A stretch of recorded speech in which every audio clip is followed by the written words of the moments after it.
Did I Do That, listeners? I need your help. I'm working right now to figure out what the future of Did I Do That is, and I want to know what you want to hear more of, and also maybe what you want to hear less of. So I have compiled the very first ever Did I Do That listener survey, and you can find it right now by going to tiny.cc/thatsurvey. That's tiny.cc/thatsurvey. You can also find the link on dididothat.design. It is a very simple questionnaire. You can fill out as much or as little as you want. Even if you did everything, it shouldn't take more than a couple minutes, and it will help me a huge amount in figuring out what the future of this show is. So please go over there, fill it out, tiny.cc/thatsurvey. Now, as for what we're doing here today, why, of course, it is our interseason break while we are gearing up for what is sounding like it is going to be a supersized Season 8. But while we're doing that, I wanted to share some of my past favorites, and the episode that you're going to hear today is, of course, one of my all-timers, if not the all-timer. A really, really awesome, fun episode with the great Mallary Wilson, a current colleague of mine at PSU, and also a past colleague at another job, which we'll talk about in the episode. It is a really, really fun episode. It's honest, it's earnest, it's a ton of fun. It's got everything that you want out of a great Did I Do That? Unless you tell me otherwise in the listener survey. I realize I just threw that gauntlet and caused trouble for myself. So without further ado, here it is now. Enjoy. Do you want to know the truth? Yeah. Do you want to know the real truth? Please. Okay, this is hit me with the deepest, realest truth. Okay, cool. I'm going to tell you because it's so embarrassing.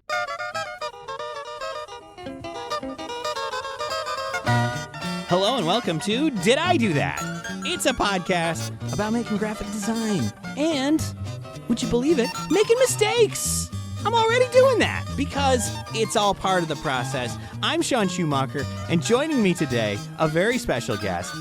She's done design across the arts here in Portland, both at her undergraduate institution, the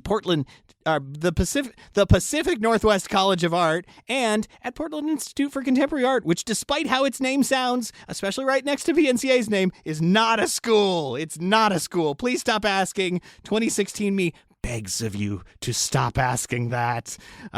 These days, she teaches here at Portland State.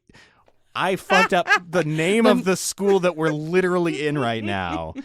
These days, she teaches here at Portland State University and is also going back to school herself in the graduate programs at PNCA in the MA Critical Studies and the MFA in Visual Studies programs. It's Mallary Wilson. Hi. Hello. Hey, if it makes you feel any better, I can't even describe my own history without getting PNCA, PICA, and PSU confused. So you are not alone. I literally do it to myself all the time. Well, the fact that I could not remember literally the space that we're in right now is maybe a low point. Already been too full of the PNCA, PICA, PSU. Everything here has to start with P. I know. There's no other options for names. Well, thank you for taking this lovely Saturday to be here in this windowless room. I love it. This terrible. I'm so honored to be here. I love it. So honored to be in this terrible I love space. a podcast. Well, you have the honor of being our first guest in Season 3, actually recorded within the span of Season 3. Because so excited. I believe both of my first two guests for Season 3 were recorded, in one case, the same day as a Season 2 episode. Wow. But you're so busy. Yeah, it's well, I needed some time there, and this was, I stole this technique from The Simpsons, so I'm stealing from the best. I mean, yeah. Of recording episodes for the next season to give myself a buffer in the preceding season. Smart. But yeah, so Season 3 has officially launched, and a couple days ago, when I was about to post the first Season 3 episode, I realized that there's a thing that I probably should have done well in advance, which is promote Season 3 a little bit. Hey, sometimes it gets really exhausting having to promote yourself. You know, I get that. Absolutely. And, it's especially when you're a little out of practice with it, as I was. And last time that I did a season launch, I had the benefit of this is new show art, so I'll just use that. Right. Yes. So I was like, I'm not changing the show art. So what do I do? And so I quickly came up with the idea of maybe it's we'll talk about dropping the season. And so it's an image of a 3 dropping. And I leaned into the idea of it being in the show colors, which are fairly limited. They're beige and yellow and brown. And unfortunately, those three colors don't always work well in the abstract. And so I think I kind of started season 3 accidentally in making this image very rushed and then waking up the next day and looking at it with a little bit of a snafu. Because take a look at this image and tell me sort of what the vibe is of it. Oh, that it's floating? Well, then it's floating, but does the color evoke anything in you? Yeah, I mean, it looks a little like a poop. This is so funny. I literally had this conversation with students. Like, yeah, you have to make sure it doesn't look like a butthole or a penis or boobs. Absolutely. Like, constantly. It's just so easy. If you're intending to do it, then it's good. But this was truly I woke up the next day to post the image for the next season episode, and I'm like, dropping the deuce that is season 3. Yeah, like how many people are looking at this image and reading this as like, literally this new season's going to be shit. Which is pretty much the worst possible way that you could introduce a new season. I don't know. I feel like self-deprecation is like very in right now. Yeah. So maybe you're just on trend and you don't even know it. I guess so. But it's like, it's also, I mean, it truly is the thing where it's not intentional. And like, I was just working, literally this was made in an hour before I posted it. And I didn't even bother to think of like, well, maybe I should have flipped the colors. Yeah, that's right. That's why you got to sleep on it sometimes. Yeah. Before. And you can't change an Instagram image. It's truly frozen in time forever. A crystalline entity. So now you have your theme of your season. Horrifying. I'm so honored to be a part of this. Well, I mean, there's unfortunately that is going to factor into later season episodes, but I'll leave that until it happens. Mallory, yes. So I appreciate you being here. Awesome. So what brought you here? How did you get to this point? Oh man. What was your start of your design journey? Oh my God. My start of my design journey, I mean, I've always been artistic. I've always been a part of the art world. Yeah. My mom is super convinced that I'm an amazing illustrator and that I can draw. And I'm always like, Mom, it's different art school. I can't. This is a problem that I have with my mom too. Yes. Absolutely. Different kind of art school. I started school when I was 19 in Wichita, Kansas at WSU, Wichita State University, which if you watch Ted Lasso is the college that he is from. That's where Ted Lasso's from? Yeah. Did you meet Ted? I wish. That would be amazing. He was already It in was the UK. 1,000 years ago that I was 19. So I went for a year as a painting major. Legitimately terrible at painting. Discovered. Super cool. That's a big problem. Decided I really loved printmaking though, and I did intelligent printmaking for.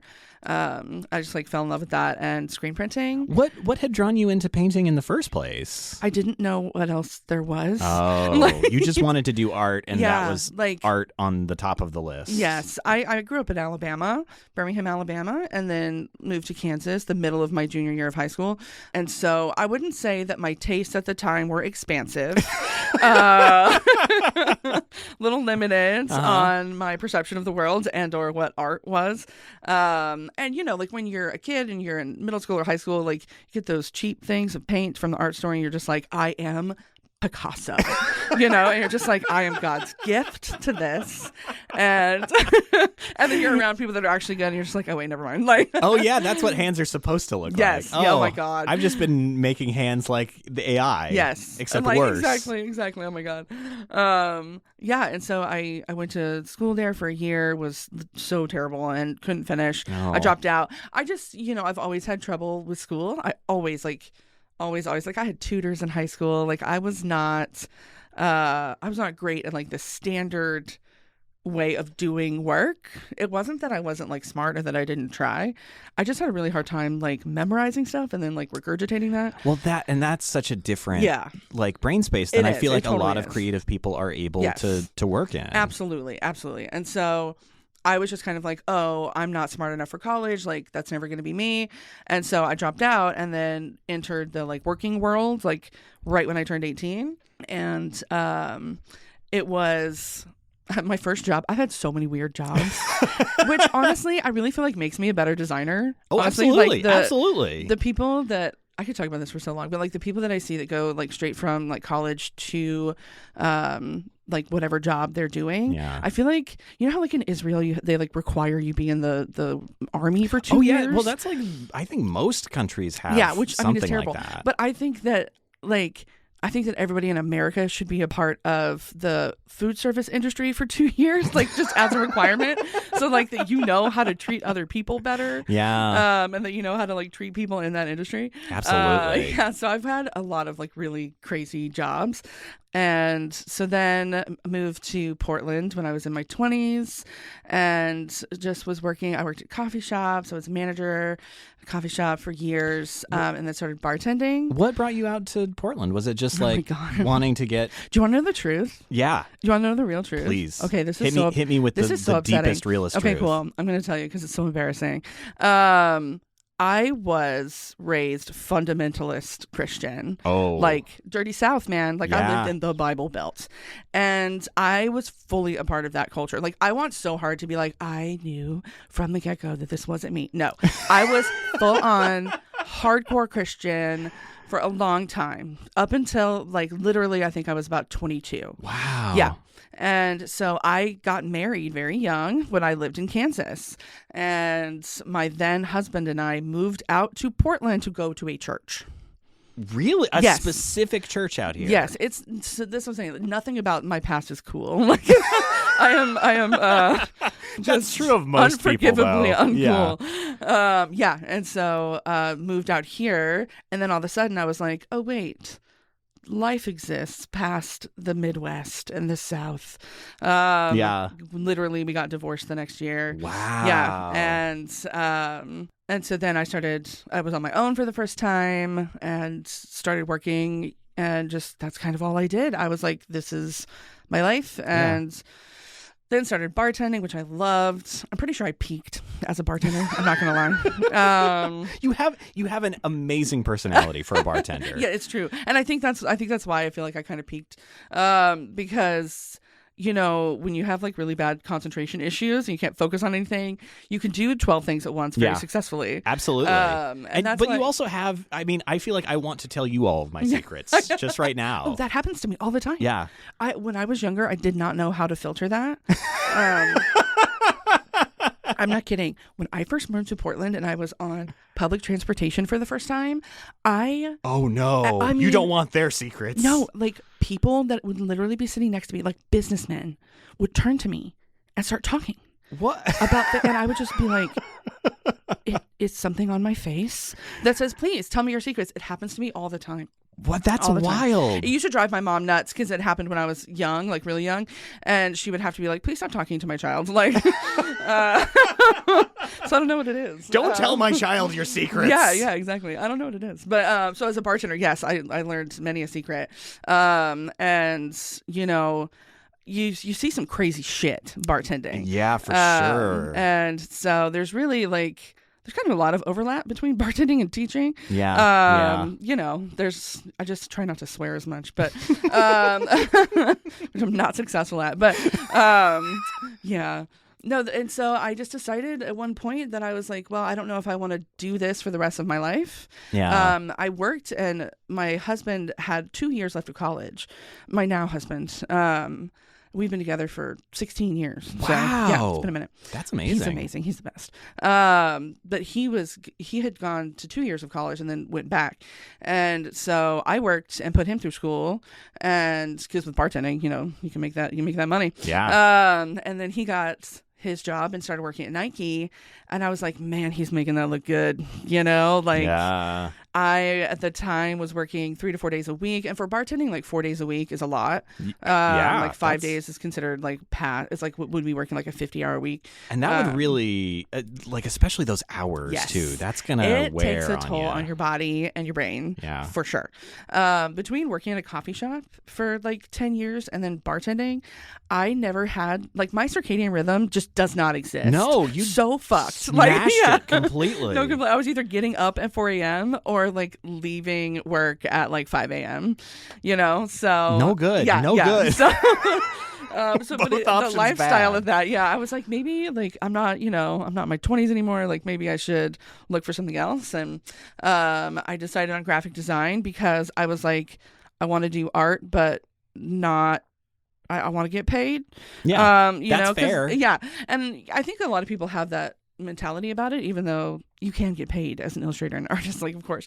But I was never like really good at it, and so I was like, I'll just do this then. Like, and I just decided I had no clue what I was doing. I had no idea. Like, I say that to people, and I'm like, no, you don't understand. I was so bad. So bad. Like, I just really, I know we were talking about this earlier, but like, I just did not understand a lot of the like art school culture. Yeah. And like, I was 32. I never thought about my age either until I went back to college, and I was just like, holy fuck, I'm old. Like, I have a really embarrassing story about that too. But you came here, I should also say. You came to Portland State. Yeah, the first year I came here. Yeah. And like literally had never opened a document in InDesign. I just remember when they were like, okay, do this, and I was like, how do you turn on the program? Like I was so bad. Oh no. I was so bad. And just because I was very overly confident. As a bartender, I was crushing it. Yeah. Crushing it. Absolutely. And it's just such And that's just moving fast yes, and like yes. And it's just such a different environment, such a different culture. Oh my God, I did not understand critique culture at all. Oh no. Oh no. I feel like I owe so many teachers here an apology for my sophomore year. Because like some teachers were chill and were just like, you need to calm down. Like, because I thought it was like, well, I'm going to do this and I need to go up there and defend my decisions. Yeah. I did not. No. Yes. Oh no. Yeah. And coming from bartending, being a relatively aggressive person, that I was just like, I thought I was really supposed to be like, stand by your choices and then like, listen, if you like what people say, then you can change it. And I finally had a teacher, my typography teacher, Kimberly Sutherland, who is a creative director, I believe, at OMFG Co. Yes. now. Oh my God, she saved my life. Like, I'm not kidding. It was her first year too. She had never taught at PSU. Oh. And we were her first class. So she probably still in the graduate program. Yeah, she was. It's funny because she didn't even know what portfolio was, and we were talking to her about it, and she was like, I need to go redo my syllabus. She redid her syllabus in a day. Damn. Yeah, I know. So that she could like help us out with projects, and she really got me through that semester, because I just remember talking to her once and being like, I'm not coming to class, I'm too frustrated, and she was just like, just come to class and we'll work it out. Yeah. And so she was very much like, I feel like maybe you're coming at this from the wrong angle, maybe you should just listen. Like, so I learned a lot from her. But yeah, I was so bad and worked really hard and made good grades and was like, I'm going to do sophomore portfolio. I'm not going to listen to Breyer's advice at all. And who was that's going to be a problem because Breyer Levitt, famously very good at knowing design. Absolute genius. Yeah. And I was like, I don't know anything about this culture. I don't know anything. I'm going to do all the classes and portfolio, because she was like, maybe you shouldn't do all of this in 1 year, considering you have no experience. And I was like, no. Yeah, what was your course load like? I took 5 classes my freshman year, or my beginning of my sophomore year, and then 4 for portfolio, and I was working full time. No. Yeah, so bad. You shouldn't do that. Learn from my mistakes. That's rough. So bad. And just a lot of it came down to me not understanding the workload and the culture. Yeah. And so I worked really hard, and my grades were okay, but this is when portfolio you had to print it out. Yeah. Back in the day. I spent so much money on that thing, thinking that like another mistake is like, well, if I pay for this and make it look like really fancy and cool, then it's gonna they're never gonna deny me. I got a 1. I failed. No. I failed so hard. Yeah. And it wrecked me because I didn't know what I was gonna do, and I was like, this is a sign. I should not go back to school. But my mom swoops in, and who also went back to school when she was in her 30s, and she failed algebra 3 times. Wow. So she took the class 4 times. And she was like, honey, if I can fail 3 times and keep going, so can you. Yeah. I actually do this thing for my students. I have this jar of erasers, like really cute, funny erasers that I'll give out it's kind of like, nobody likes to sit and listen to a lecture for 2 hours.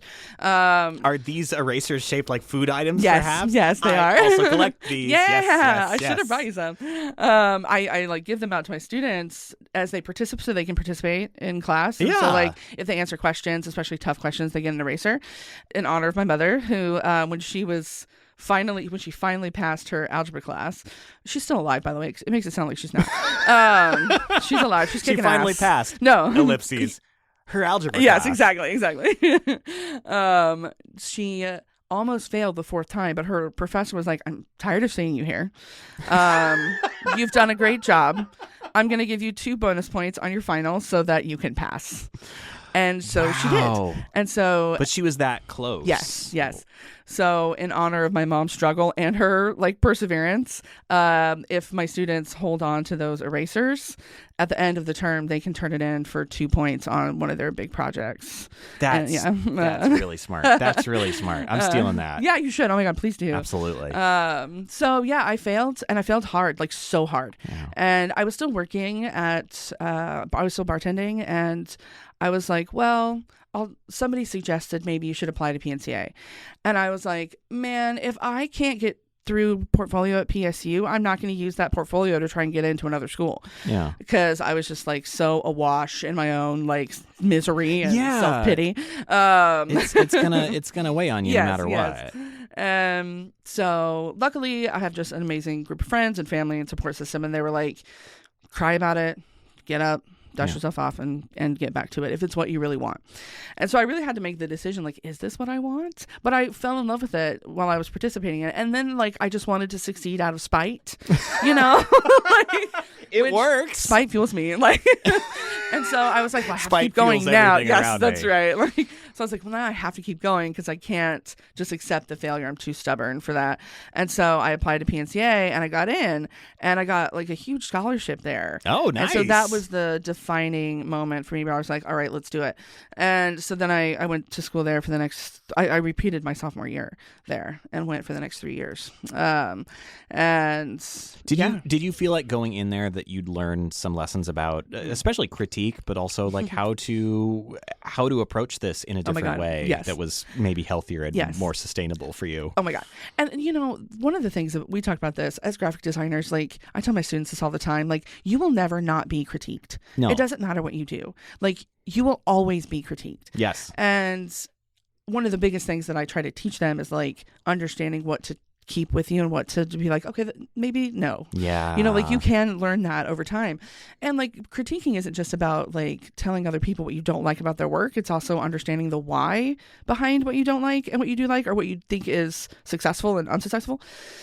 And I did not understand that at first. And so I really had to sit with, like, you just have to like scoop out your ego for a little bit. And, yes, that's a great way of putting it. Yeah, and just like let your failure be a companion, not an enemy. Yeah. And there's a really horrible, wonderful quote that was by a long distance runner that runs like 200 miles at a time.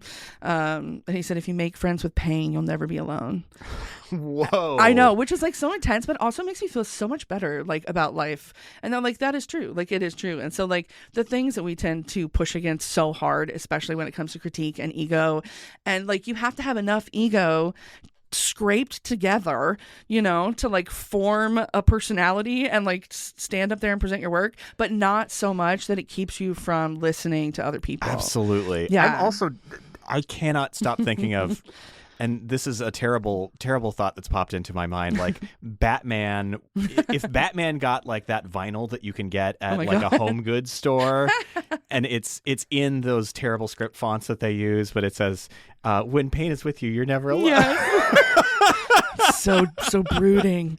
I love it. It's really made the guest room a lot cuter. It really ties the room together. Homey in here, but in a dark way. Yes.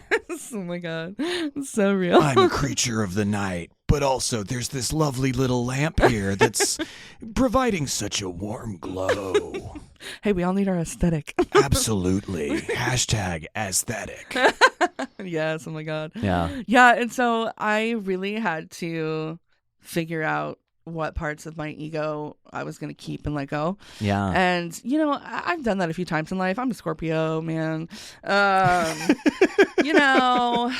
I sometimes, I think especially as for like women too, sometimes when you're in positions of leadership or you find yourselves in an environment like being a manager or bartending, like you have to be a little bit overly aggressive in order to keep to get the same respect that other people do. And so I really had to reassess the idea that like that is a tool, but I don't need to use that tool all the time. Yeah. And I say this to my students constantly. They're so sick of hearing me say it, that like everything you learn is a tool, but like you don't want to fix a hole with a hammer, Yeah, absolutely. And so like understanding that like I hate this tool, I don't like learning this tool, but I don't have to know it all the time, but when I do need it, it's going to be there for me. So yeah, I had to kind of figure out some new tools in my tool belt, and it took me a long time to let go of some of my ego when it came to making work and building that wall of separation between you and the work is one of the hardest parts. Because it reminds me of the like Erin Brockovich movie when she's like, "That's my work. That's my time away from my kids. If that's not personal, I don't know what is." Yeah, I don't have children, but I want to spend time with my husband and my Switch, and like I'm like having a life. And you are constantly trying to clean up that waterway that has been polluted by some company. I think is the plot of that movie. Yes. It is the PG&E. Yes, you are correct. But it kind of feels like that, And so when I went to PNCA, I had really amazing teachers, and I think of like Bijan Berhimi, who owns Fisk. I had the absolute like honor of having him for more than 1 year, because he was teaching sophomores and then moved up to teaching juniors as we moved up. So we had him for like a year and a half, and he really taught me a lot about ego. And I just remember one time at critique, he was like, "Why are you trying to not do critique during critique?" And I was like, "What are you talking about?" And he was like, "Why are you trying to make it seem like what you have is finished?" And I was like, "I know it's not finished." And he was like, "No, I know that, but you really seem like you think it is." And so I really had to reevaluate, how I was being perceived. Because a lot of times in my mind, I was like, I'm not being argumentative. I'm just curious. I need to know why you think something. But it really came across that I was arguing. And so sometimes other people's perception is more of a reality than how you think you're coming across. And so I had to really think about that too, and modify my behavior a lot. That must have been a very hard conversation to have, like thinking about it from the teacher side. Oh, I'm sure. That's what I'm saying. I've said so many apologies to him. But that's like, it sounds like that is so valuable. And to think that you're still thinking about it. Oh, I think about stuff my teachers say to me all the time, even the bad ones, even the really horrible things that were said to me, that I've had to have full on just like exorcisms to get their voice out of my head, like, because I just can hear them telling me that I'm not good enough. Yeah. And I'll forever be haunted by one of my teachers in undergrad who just, his method of critique was either saying, "This is working" or "This is not working," and not really give you much of a sense of what is not working. Yeah.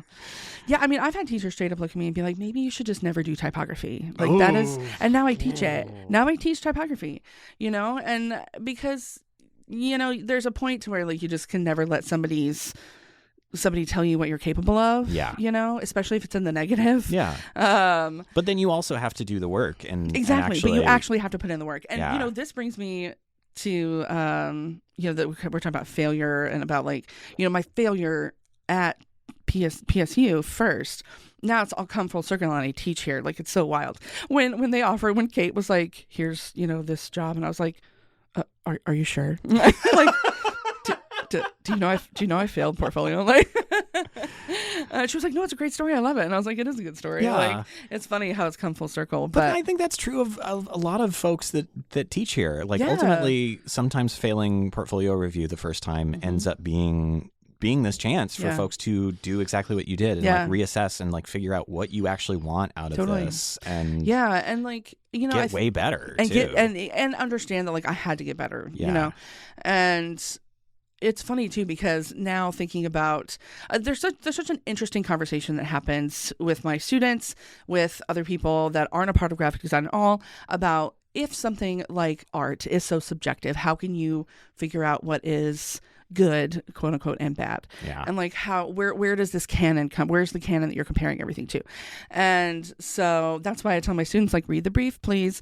Yeah. Because it might look awesome, but it's not completing the brief. So, and that's the thing about portfolio review yes. too, is it's really like, here's the list of skills that we are looking for. Show that you have skills in all of these areas. Yeah. It's really that simple. Yeah. And, it's funny too, because I can't tell if it's just because I'm like have this underlying bitterness because I failed, but I do find portfolio to be a struggle. Just getting my students to turn anything in right now is such a pain. Well, this is really the silly season in terms of like, we are, as we record this, we are a week away from portfolio review submissions. Yep. It's due next Thursday. So it's 5 days. Than a week. Yeah. That's wild. Yeah. So, but there is this interesting conversation that tends to happen about what is considered good, what is considered bad, what is considered successful and not.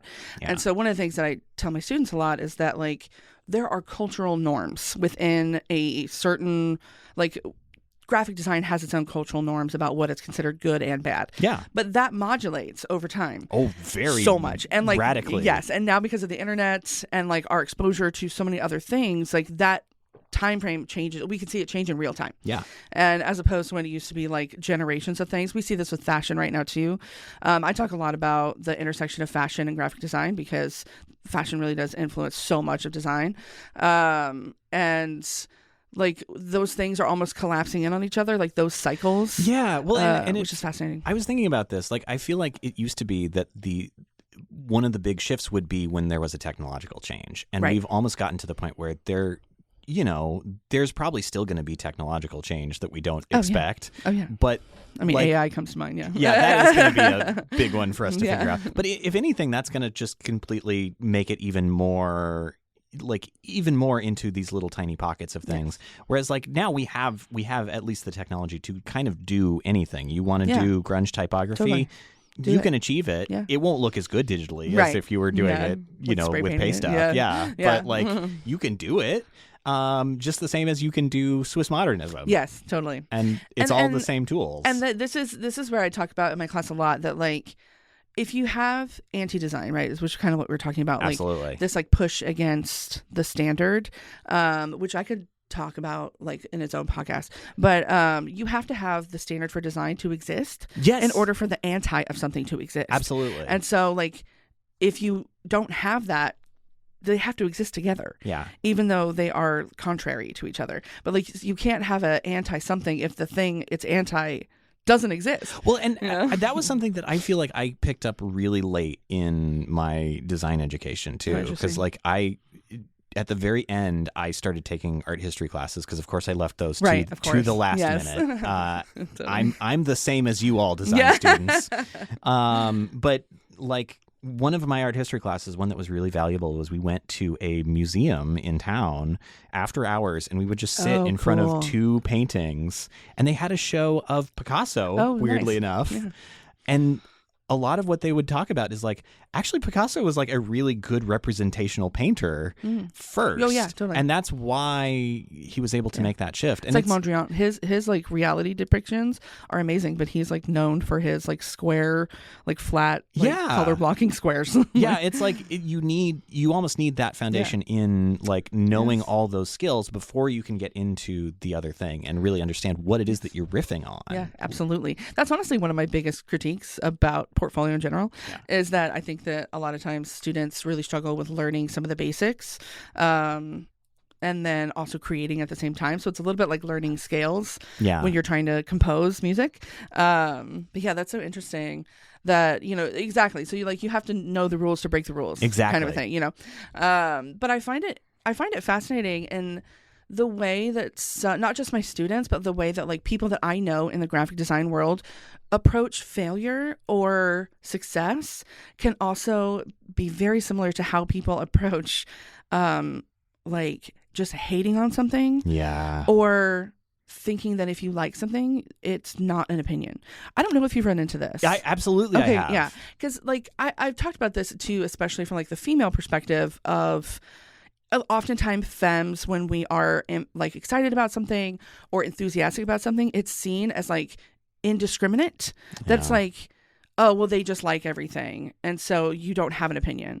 But I feel like you can hate on something, and that's way easier to do. It's so you can much shit easier on stuff all the time and like just never even have an opinion. But it has the feel to people of having more substance, even though it's often so much less substantive. Yes, and it seems that like there is this like sort of like intellectual superiority if you are just shitting on people's work. Yeah. Or if you're like, I only like this style. This is the only style that's relevant because somebody told you that it was cool. Yeah, and that, that's such a trap, unfortunately, Yes. that especially folks who are new to this field will get into. And like nothing is above critique, I don't think. And so, which sometimes I guess makes me sound argumentative. Oops, there it is again. But I mean, I put myself in this category. Like as teachers, like we hear critique all the time from students, and like in a good way, it makes me a better teacher. And unless somebody's like, well, I just hate everything. And I'm like, okay, well, I don't. Yeah, there's no way to really engage with that. It's the same way as being too centered on things. If you are too afraid to give an opinion, you have no opinion. Yeah. If you love stuff too much and you're completely like, I mean, I feel like all extremes of that. Like if you're just hating on everything all the time, if you're just obsessed with everything all the time, like it tends to all just come out the same in the wash. And so I think that there's something about being able to articulate the why of like, I love something because of this. And sometimes you can love it just because it looks sick. You know what I'm saying? But that's valid. That's valid. But it's good to also have more reasons. Yes, it is. Exactly. And I think a lot of times you don't have the same awareness of how to describe your likes and your whys without having experienced failure. Yeah. Like, I really think you have to go through like, oh, somebody disliked my stuff so much that it cost me something, or I overestimated my ability so much that it cost me something. Yeah. You know, and I think that that's a really difficult place to land. I did this speech once. This is actually really embarrassing, but I did a speech about failure, and I was talking about failing portfolio. Was this at this PNCA? Is at PNCA, yes. And I was talking. It was the Fuck Up Nights. Have you ever seen the Fuck Up Nights? No, but oh my it God, sounds they're right so up my alley. awesome. You would love it. Oh my God. It's like a touring. Like they do it in all different cities. And so they asked me to speak at this, and I was like, oh my God, I'm so honored. And then I was like, wait a minute, why am I always being asked to talk about failure, man? Like.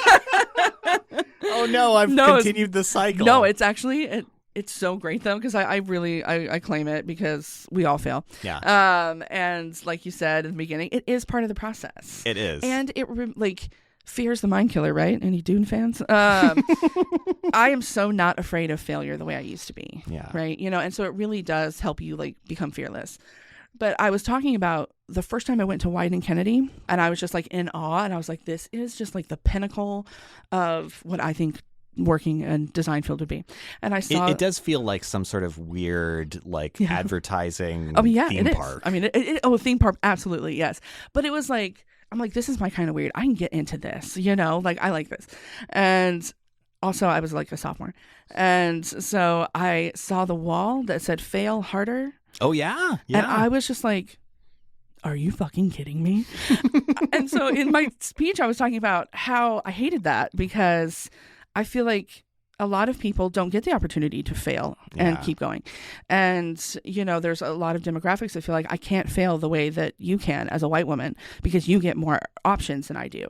And so I have to be perfect all the time. And that's all I can think of. And I'm just sitting there just like shitting on this wall in this speech. And the guy that did the wall is sitting in the front row. Oh, no. And I didn't know that at the time. No. But he was actually really cool about it. He was like, I appreciate your take. He did not have to be so nice. So, you know, I failed a lot. But I think one of the biggest takeaways for me, especially in sticking with something, knowing when to stick with it, knowing when to let something go. Like if I had failed algebra 3 times, I feel like I would have been like, the universe is telling me to stop, you know? Yeah. But like my mom's perseverance got her to a point where it gave her this new life. And so I think that it can be I think one of the hardest lessons to learn, and why I think college in and of itself is important versus just like learning something on YouTube, because like, I mean, let's be real, graphic design is not brain surgery. No. Like no. And there's a lot of great creators out there making have never gone great to school. Design tutorials. Exactly.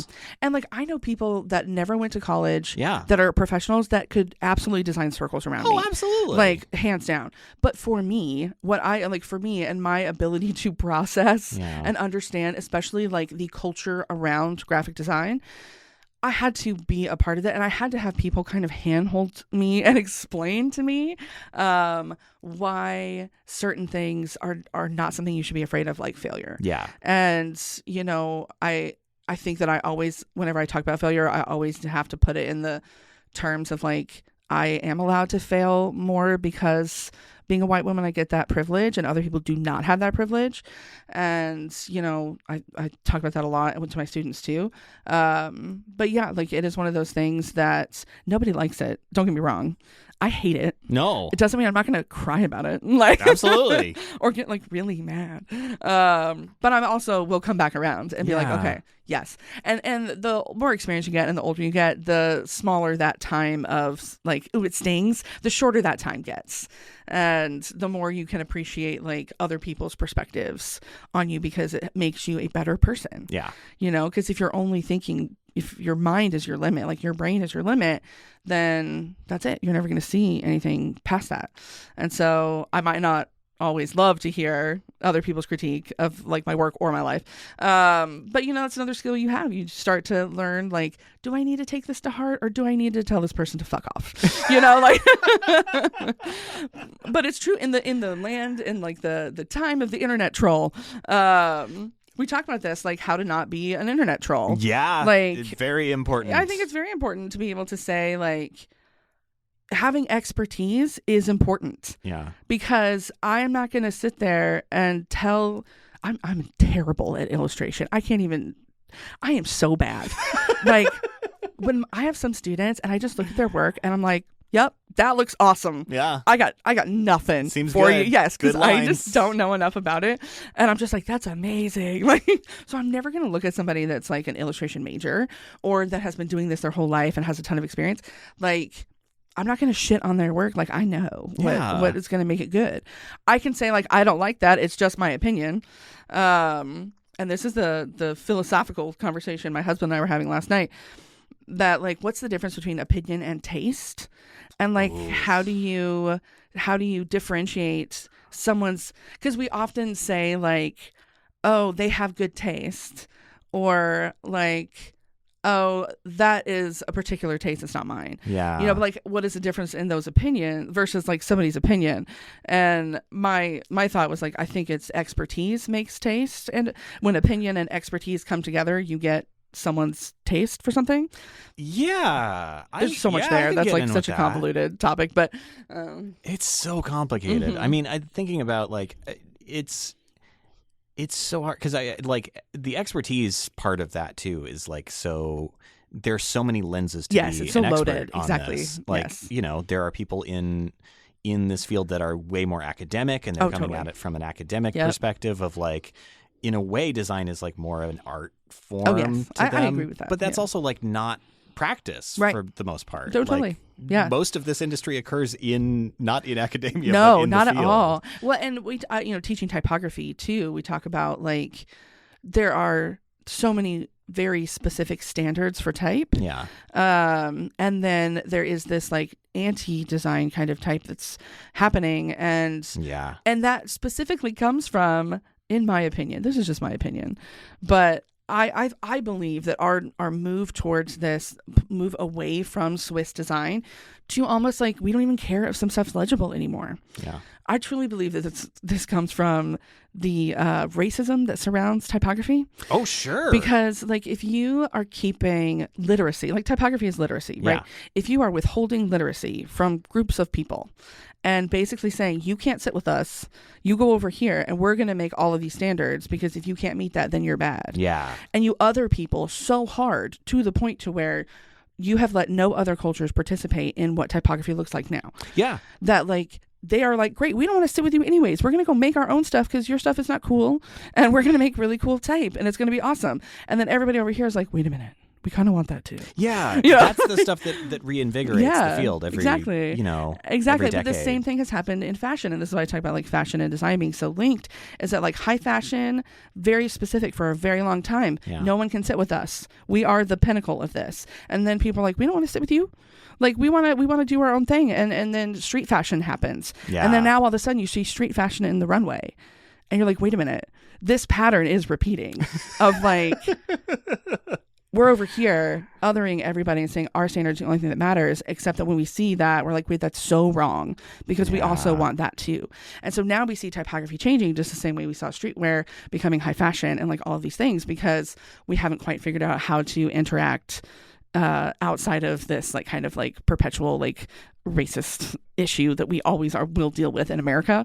And I think it's very fascinating that like the failure that anti-design was seen as, right? It was, you look at stuff that's popular now, like ugly reigns supreme right now. Yeah. Like, and it's so fascinating to me that like people are interested in, I want it to look terrible.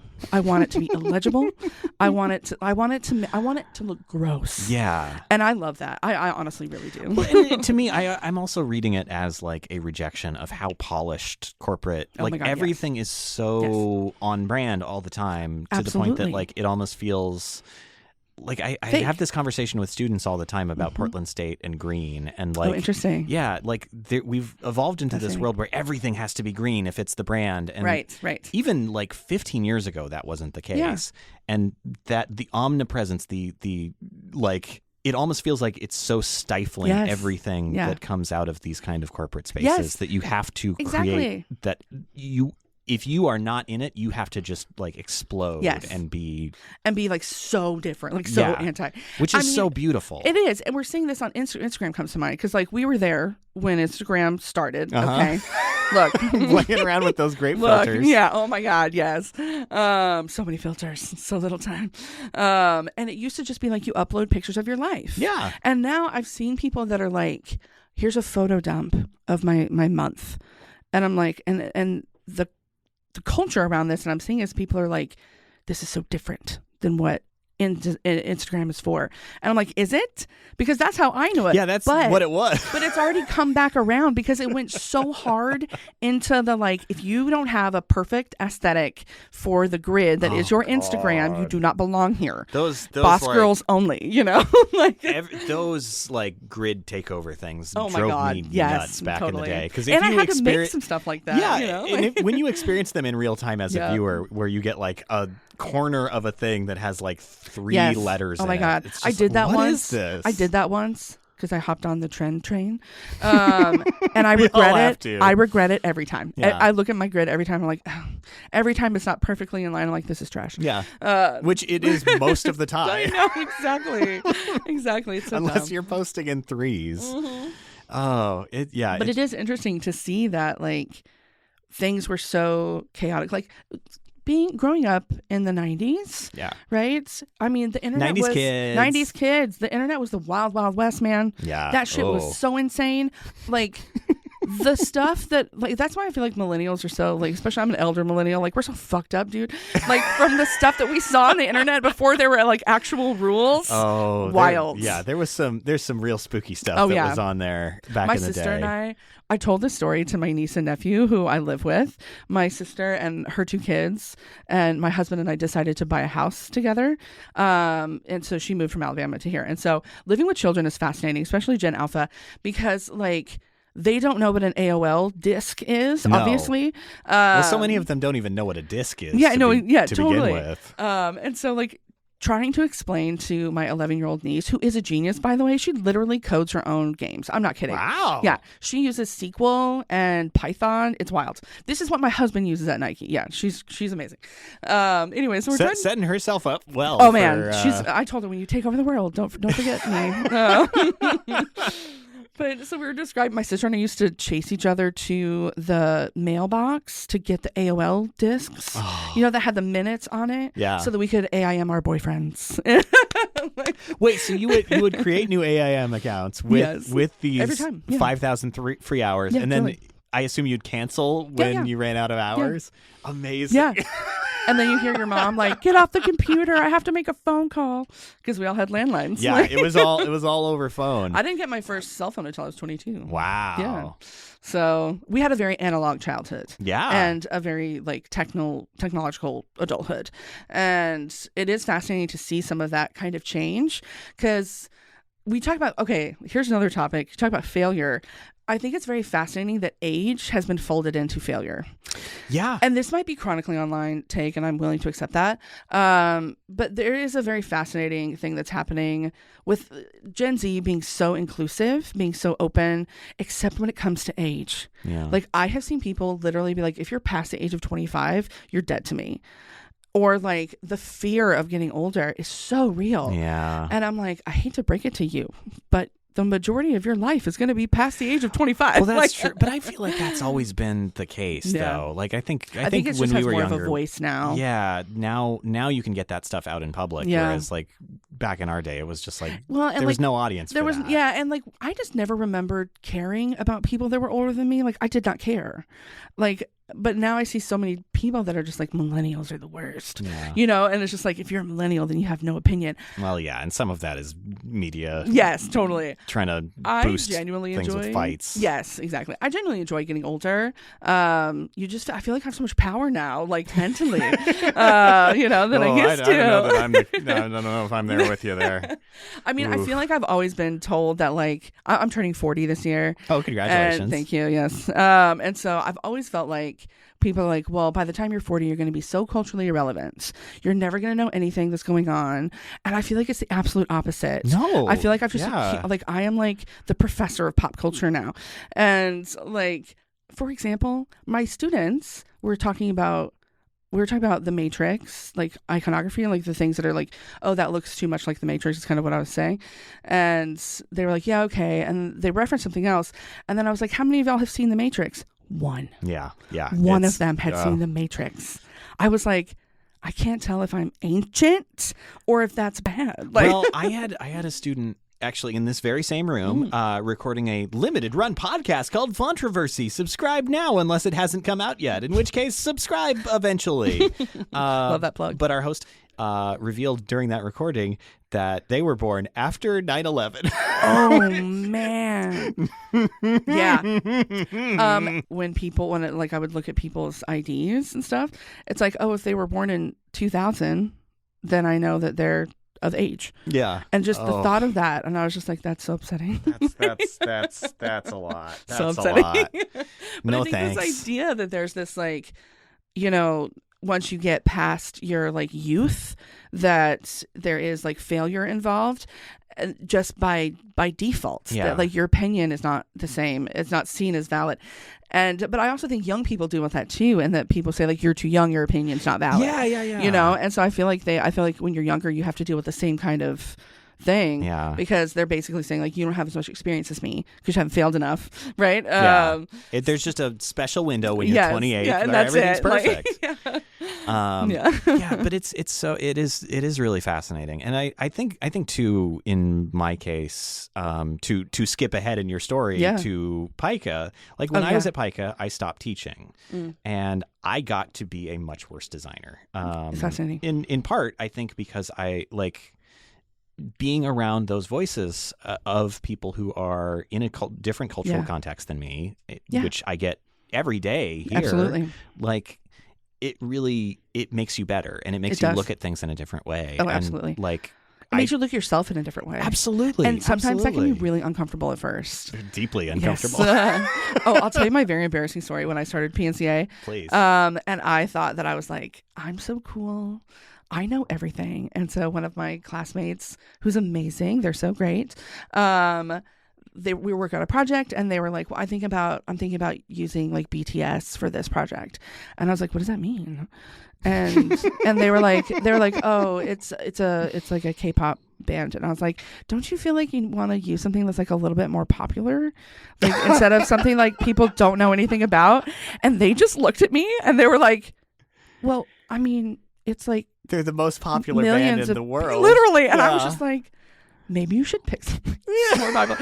And then I went and Googled it, and I was like, oh my God, it's happened. Yeah. I'm out of touch. Yeah. It was such a defining moment. I think about it all the time. And they were so nice to me about it. But I was just like, oh boy, I need to just shut my mouth and start listening. And you were talking about being around students a lot and teaching. And okay, so for people that don't know, you and I both worked at Pica. I worked after you. Yes, I should have framed it with that. Yes. Yeah, so you worked at Pica. For how many years were you there? I was there 3 years, which made me at that point the longest serving designer. Yes, probably. Yeah, I was there for 3 years. Yeah. So, and then I left after that. But yes, it's so interesting because I left Pica because I wanted to work at an agency, and it was the experience I really wanted. I was like, I feel like I need to have this in my repertoire so that I can understand this culture in design as well. Yeah. That was a year and a half ago. And I have been trying to get a job in an agency since. And I've redone my portfolio so many times, and really had to stop and think like, okay, I'm not landing on this. What is my fault in this? Like, how do I fix this? Because it's not like I'm trying to get any graphic design job. Yeah. And so when you have this one specific thing you're trying to do, it really does take more time, and it kind of limits you. Yeah. Yeah. And it's such a chaotic time. Oh my God, I feel yes. like in advertising especially. Oh my God, yes. And I got this amazing opportunity to work at PNCA for their, I did their lookbook for the school. Which is very good. Thank you. That project, I learned so much on that project too. And then Leslie from Pica, see, yes, I can't say the words right. The marketing director. Yes, Leslie Vigen. Oh my God, yeah. she is so epic. I love her. I think about it like I owe my career to her basically, because she hired me at Pica. She didn't know who I was, but then she was like, hey, have you thought about teaching? And I was like, I just don't know if I want to get in that avenue, like blah, blah, blah. And it felt at the time, because I'd had so many rejections from this particular world, and I was watching other people succeed, that I was like, this feels a little bit too like those who can't do teach. Ooh. And so I was like, yeah. And so I was like, is that, and my sister, who is an educator, but for like K through 12, and she was like, I'm gonna stop you right there. like she really came through and was like, damn. Is that what you think about me? And I was like, no, because this is what you do. Like, you're good at this. And she was like, I think you might be underestimating the role that being a professor and teaching would play in your own skill set. Yeah.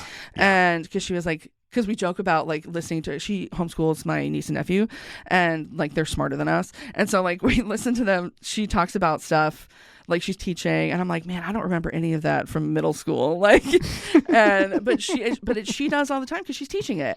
And so, you don't need to, she can convert tablespoons to gallons in 2 seconds, and so I just have to ask her and she can do it for me. Like, yeah. But what you were saying about it makes you better, I can't even tell you how much of a better designer I am now. Yeah. And for all the times that you think, oh, I'm just going to do this career because I feel like I failed at something or I haven't gotten to this point. Because sometimes I feel like my entire career feels like all I do is fail. But that's just a perspective, right? And if you flip that perspective over and you look at it in a way that's like, maybe this just needed to happen to me first. Yeah. And before I get to this other place in time that I think is success. But that's just my opinion of success. And if I start looking at what makes me a successful designer, like I'm adaptable, I can still learn, and like being around my students, like if you're going to teach something, boy, you better know what you're doing. Absolutely. Because like they're going to find questions that you've never thought of. Yeah. I'm always impressed at what my students can do to InDesign. And I'm like, I have no idea how you did this. Yeah. There's still mysteries in that program that I've yet to unravel. Oh my God. Same. But like, you really do have to know what you're doing when you're teaching, and it's made me like, it gives you a perspective on yourself, because it's just like I have 26 people in my typography class, and it's just like 26 little mirrors of yourself. Yeah. in the good and the bad. Absolutely. And so like the things that I see about myself that I'm like, oh, I'm doing this great. And then also like, if I have a class of 26 people and all of them are struggling with something, then that's on me, right? Yeah, like it's my responsibility to be like, okay, obviously my communication on this was not great. bad. Yeah. And then being able to listen to my students and be like, okay, how can we adapt and do this better for the next round? Yeah. And that kind of experience, like, boy, does it keep you humble. Yeah. Oh my God. In a good way, like in such a good way. But it also gives you amazing skill set, and being able to adapt and work on the fly and like talk to people. And like, I have no fear of people watching me work. Even though I mess up all the time, or like I can't spell stuff sometimes, and I'm like, I promise I'm not stupid. I'm just panicking. Well, I used to put a lot of pressure on myself, especially in the page layout class, which you also teach, about like doing demos good, which is a really tricky thing because you are trying to demonstrate how the program works, and you're trying to make a design without making a mistake and field questions. Yeah. And I think there's another component of it, which I didn't realize until like maybe 2 or 3 years in, which is also you're trying to make it not intimidating. Yes. Oh my God. Yes. Like and design is very intimidating. I would sometimes focus so much on like making it good that I would make it intimidating. Totally. And then folks would be like, I can't do that on the first try exactly the way that you did it. And like, so like it got to the point where I would intentionally make the design maybe bad. Yeah. and that's like smart, that though. helped. That's smart. It really helped. That is so smart. That's a good idea. I'm actually going to steal that too. Yeah. You can do better than me. Look what I did. Yes, exactly. It sucks. Oh, so many of my students are better than me. But that's the thing. Like I'm learning from that too. Also, like I let them watch me work a lot. I learned so much from watching Bijan work. There were times where I would literally be like, can I just sit behind you? And I would sit behind him while he was working on something else. And I would be like, wait a minute, how did you do that? You know, and I learned hotkeys from that. And like, it made me so much faster because he was working faster. Yeah. And I tell my students this all the time. I'm like, the faster you work, the more of your life you can live away from your computer. So I had another teacher that used to say, make bigger moves faster. And that's always stuck with me. Like being able to like ideate quickly and have like major variation in that. And you got to do it at the beginning. Yes. It can't be something that you are shafting off to the very end. Like, and shunting? Yes. Yeah, I think it's shunting. Shunting. So inappropriate. No, absolutely. And I'm just talking about shaft. We're just talking about shafting. Can you dig it? What's the rest of that song about? I don't know. I don't know. I think there's something very interesting about being in a place as a sophomore or a freshman and having failure be the goal. Yeah. And which can be very difficult when, just in America, we also have grades, like we also have to have grades.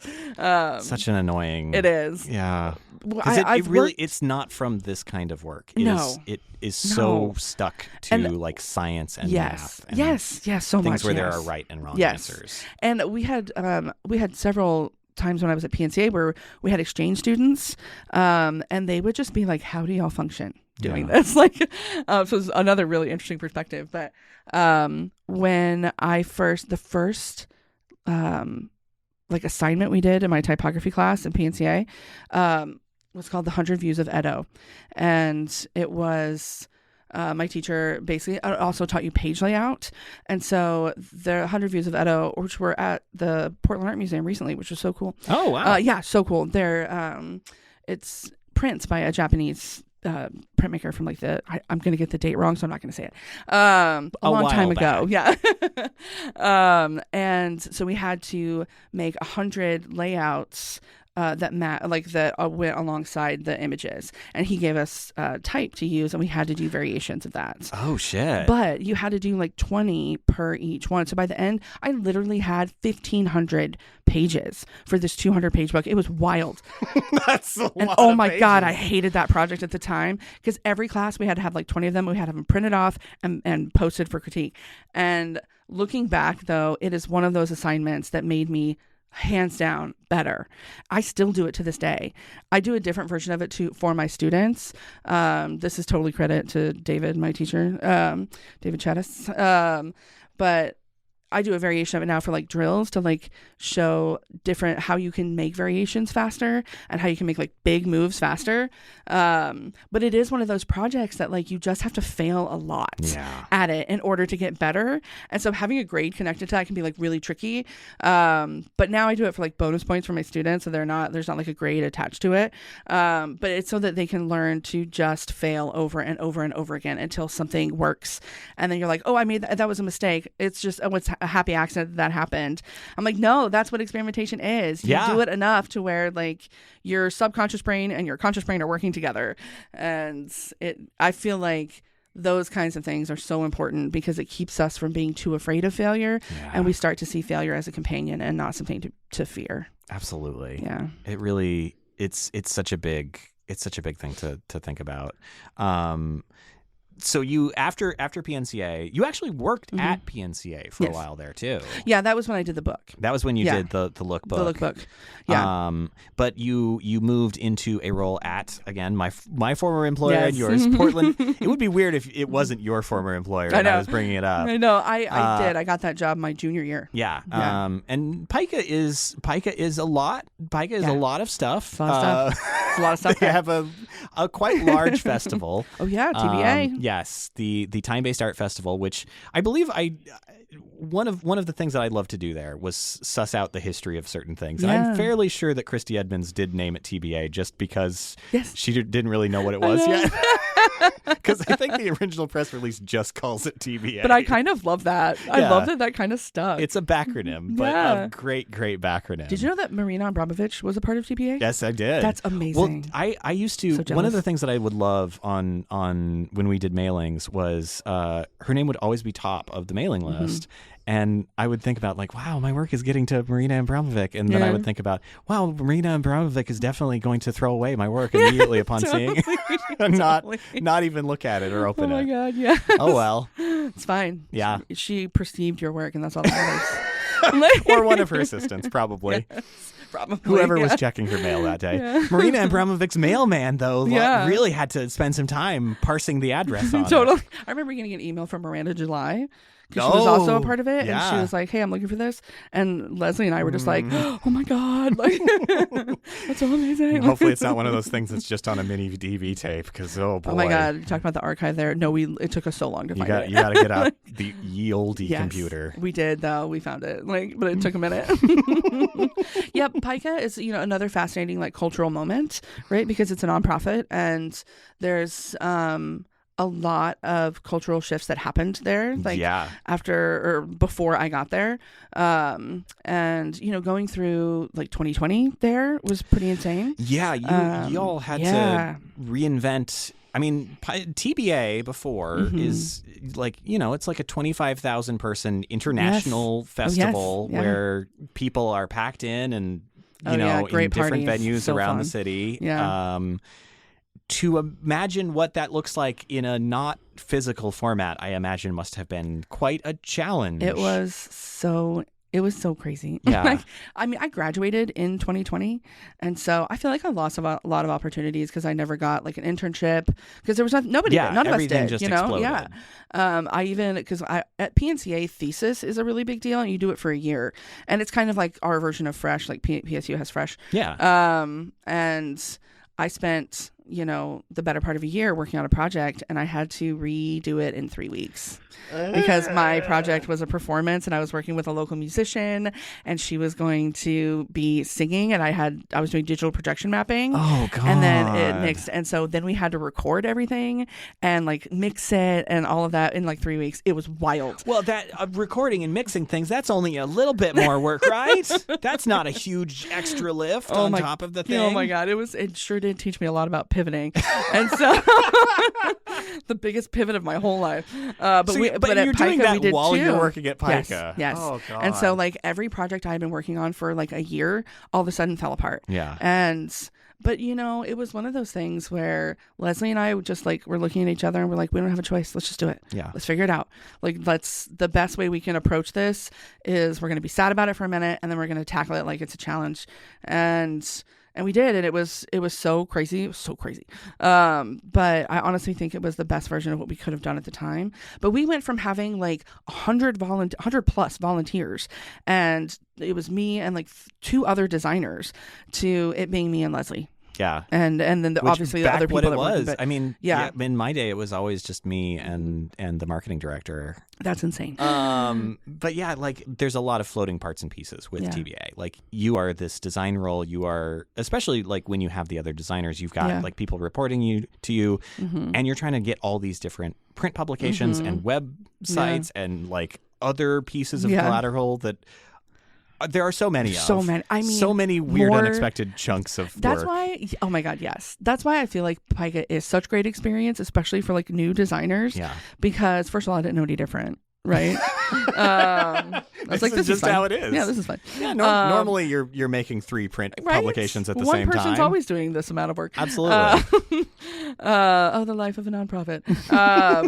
But also like you do like environmental design, you do like wayfinding, you do print material in venues that you've never been to before, have no idea how the house is going to work. Nope. And like, but boy, did I get great experience. The first time that they took me into the warehouse when we were doing something and I was working with an artist and like listening to the artist talk about what they wanted for like, you know, when you walk in and you see, here's the exhibit, here's the paragraph of information on the wall, here's the name. And they were like, well, I want it to be like this. This is about the size that I want. And like Leslie is sitting there and I'm just like, am I supposed to know how to do this? I just remember just like the wave of panic of being like, oh, I've made a mistake. Like, well, even that's, I feel like, uncommon, that level of but Leslie, she has her master's, and she hangs her own work all the time, and so is very used to that, and taught me so much about like, okay, we're going to take a picture of this wall, and then we're going to use that as a mock-up, and then you're going to put the type on the wall in the mock-up so that you kind of get an idea of how it's supposed to look, and then we're going to do the math about ratios and figure out what size our document needs to be. And let me tell you something. If somebody had told me to do that on my own without her help or die, I would have died.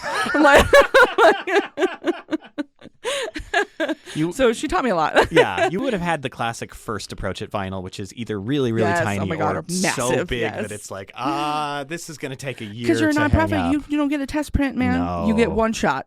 And it did actually, it's funny though, because that awareness of the relationship of ratios made me realize how bad I was at the grid. And I was like, oh, wait, I kind of get this now. That like the grid is about a ratio. And so now I teach this. Now this is how I teach how to do the grid. And because I've taught the Design 200 and 300 for page layout. And yeah, it's amazing what experience you can fold in to understanding something that you really thought you already knew. Yeah. And that's why it's so important to like get new experiences and do things. One of the things I always tell my students is like, I want you to be inspired by something other than other people's work. Please. And so like they're not allowed to put too much of other people's work on a mood board. Yeah. Like I'm like, I want to see a texture from nature. Yeah. I want to see a weird hat. You know? Well, like and that also gets into like when you are just, I mean, and I think this was my problem when I was there. I was just living in design. Yeah, I would come every weekend and work on projects because I was so behind constantly. Always. And I think that's a big part too of why I got worse is like I was not experiencing other 100%. Things. And this is one of those things I also like give Bijan credit for because he would literally be like, he gave me some of the best advice I've ever gotten. And some people like give me shit for being such a stan of Fisk, but like I don't care. Like this goes to being like people think that I'm enthusiastic and somehow that means it's like, oh, that's weird. I'm like, no, I know that Fisk is amazing. But he gave me some really great advice that like he was like, if you're only taking in design work, you're never going to be better than something that's already been done. Yeah. And you're only looking at something that's already been done. He was like, you don't have the skill of being able to be inspired by something and create something based off of what you like and what you want and what you think those influences should be. And man, my little like junior brain just exploded. And I was just like, oh my God, you're right. The skill set comes from design, but the solution comes from somewhere else. Oh my God, put that on a fucking pillowcase, man. Put that on Batman's wall. Yeah. Oh, yes, that's right. It's so true. The other thing he told me, because he was like, because I didn't know how to work properly. Like you said, like I was working every weekend. I was so burned out. Yeah. I never had a chance. I never gave myself the chance to experience other things and like go to show openings and like all that kind of stuff. And he was like, he was like, you are headed towards burnout before you even start. Yeah. And he was like, I'm going to give you some advice. And I'd say this to my students. I say this to everybody. He was like, you need to be putting in a solid 85% all the time. Yeah. Not 100%. Yeah. And like, even like to work at a nonprofit is such a mission-driven job, and you really have to believe. Oh my God, we talked about this. Wholly in the mission. No, I reject that. To the point that I was even making offerings to the weird Pica. Oh, yes. What is his name? Oh. Do Do you remember? I can't remember for the life of me. They're gonna but kill it is me a weird. It's not Bruno. It's something like that. No, They're it's gonna not, kill it me is, for not it's remembering. like a guy's name, Yeah. but it is like a weird little a little creature. It is. He's just a little guy. And there's like an altar to him. They have made offerings to him every time they've done like major projects. Totally. I've made offerings to him. I do too. And I love me an altar moment though. It like is really, but I think it's also like part and parcel of like you're in this mode where everybody is coming together to make the show happen, and you are part of this, and it is so hard to uncouple that, and even when you absolutely need it. Yes, because the idea that like the message cannot be currency. Yeah. Like the concept of these things is not currency. And so having the whole like, oh, well, you have to believe in this enough to override your own basic needs is never going to be something that I would tell people to do. No. Like you can believe in something with boundaries.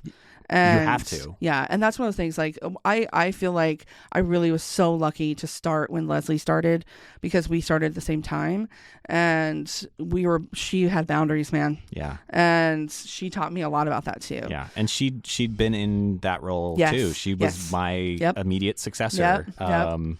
Had to deal with my weird files. Oh my God, no, we loved your files. Are you kidding me? You're the most organized person in the world. No. We would always just be like, thank you, Sean, in the middle. Like, I'd never even met you at that time, but we would be looking for something and it'd be like in your files and it'd be like, oh my God, thank you, Sean. So no, you did great. You're very kind. But it's true. Like, if you're going 100% all the time, the times when people need more from you, you're going to overextend yourself so much. Yeah. And then if you're always at 85%, you're doing great, you're doing all these things, but you have enough of that percentage for your life. Yeah. And then if somebody needs something from you, you can kick it to 100 if you need to, but you just don't live there. No, right? You can't. And that really did change. And then all of a sudden I was like, okay, I get this. Like these pieces are coming together. And it was my own, because I was coming off of the failure of PSU, I way overcompensated and was like, I must be perfect at everything in order to make up for the fact that I failed. Which is terrible. Only disasters come from disaster. That. And so my second sophomore year there was also just so ridiculous because I was running from my fear of this failure and I was running from, I needed to prove myself to myself and to other people that I was worth a damn because of this. And, because you can tie up too much of your own self-worth in your job. And I had people that were like, I was working so hard and I was working full time still. And like, you talk about overextending yourself. That's a great way to do it. That's like a for sure way to do it. I did, PNCA has this thing called Make the Code, which is really cool. And you can get like a math and science credit through their workshops. And so I was like, oh, I'm doing that. And you learn a lot of coding and stuff like that. And so I did that. But the workshops were like in the mornings on the weekends and I bartended. And so Fridays, I would go into work at like 9:00 at night and I would get off work at like 4 a.m. And then I would go to the workshop at 9 a.m. and I would do the workshop until 5 o'clock. And then I would go to work at 7 p.m. and work until 5 a.m. and then go to the workshop at 10 a.m. on Sundays. Yeah. So I had a great time in college. Don't do that. No. I also feel like that again with the age feeling like failure sometimes, that I was also always trying to prove that I was still running from the fact that I made this decision later in life. And there's a lot of really amazing pros and cons to going to school when you're older. Yeah. And it does give you a better perspective on what's important, and like it's okay to get a B sometimes, It really is. And I didn't love that, but there were times that I had to be like, all right, I do have to sleep at some point. That's much more important in both the short and the long term. Oh my God. But the cons are that you do feel behind kind of constantly, and like there are people that are my age that have been in this for a decade now, and I'm just starting out, and that's why I always feel like a little bit behind in life. But it also, like my friends that are going through like major midlife crises, that are like, oh, I'm so tired of my job. I'm like, I'm having a great time. So there is a pro to that too. I'm like, I'm just getting started. Mallory, it's been such a joy to have you here. Thank you so much. Thank you. If people want to find more about your work and what you're doing now, where do they go? Where do they look? I am old school, and so I have an Instagram, Mallary Designs, and my name is Mallary. Yes. And then my website is the same, MalloryDesigns.com. It's easy to remember. Yeah, MalloryDesigns.com. I always love it when you get URLs that are easy to remember. I just did Mallory Design because I was uncreative and didn't want to come up with a name, and then it just stuck. Does what it says on the tin, though. Yes, it does. Ultimately. Well, thank you. Thank you so again. much for this. It's so fun. It's such a joy having you here. And also, hey, listener, I'm talking to you now, the person on the receiving end of this audio. You're listening, and that means thanks to you because you like this. Wow, this is really bad. Doing such a good job. So good. Crushing it. True. How to come back from failure. Yeah, absolutely. Can I turn this around? Well, if this show sounds like it's something that is right up your alley, why not rate, review, and subscribe to it on whatever service that you use to listen to podcasts? Apple Podcasts is a great place also to leave a rating or review. I check that pretty regularly. I don't know how to do that on other platforms. So if there's comments there, please send them along to me because I'd love to see them, unless they're bad, in which case you can send them straight to hell. Even better, though, than all those things, you could tell a friend about this show. Like I said, we're right here at the start of season 3, the shittiest season, unfortunately. Thanks. I feel so special. Yikes. You can follow the show on Instagram, not Twitter anymore. Don't go to Twitter at all, especially not for me, because I won't be there. Just going to leave that to the wolves. And also, you can follow the show on YouTube at dididothat.design, which is also another place so you can listen to episodes. Hey, dididothat.design? That's our website. Go there. Watch. By which I mean listen to different episodes to your heart's content and enjoy the website that I built. Anyway, I really turned that around. It came out real good. Crushing it. Such a positive voice. This has been Did I Do That? I'm Sean Schumacher. And as we always say at the end of every episode... Oh no, I'm panicking. Oh no, I'm panicking. Okay, bye.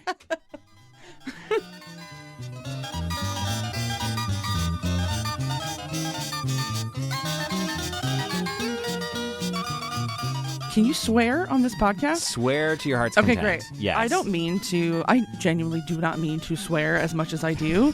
And I've really had to be aware of that as a teacher. But, I was a bartender for too many years. I feel like I was born swearing. I just came out of the womb just like, fuck. Well, in fairness, that's a rough go. I don't, just born babies, I feel like are often purple and just like, fuck. Yeah, I was breached too. I came out butt first, so. As rough a time as it Yep. gets. Talk about failure. Started ass up. Anyways, you want to talk about graphic design? Yeah, absolutely.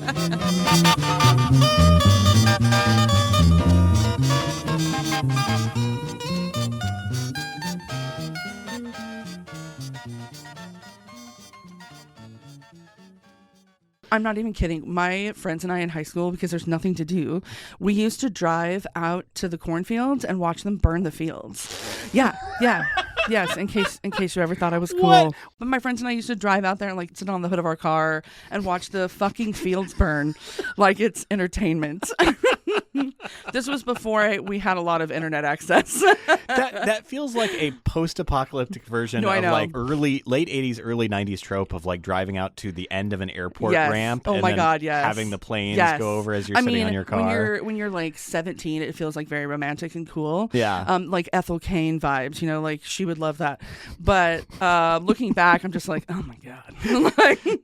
Pesticides. I mean, just, yes. Oh my God, totally.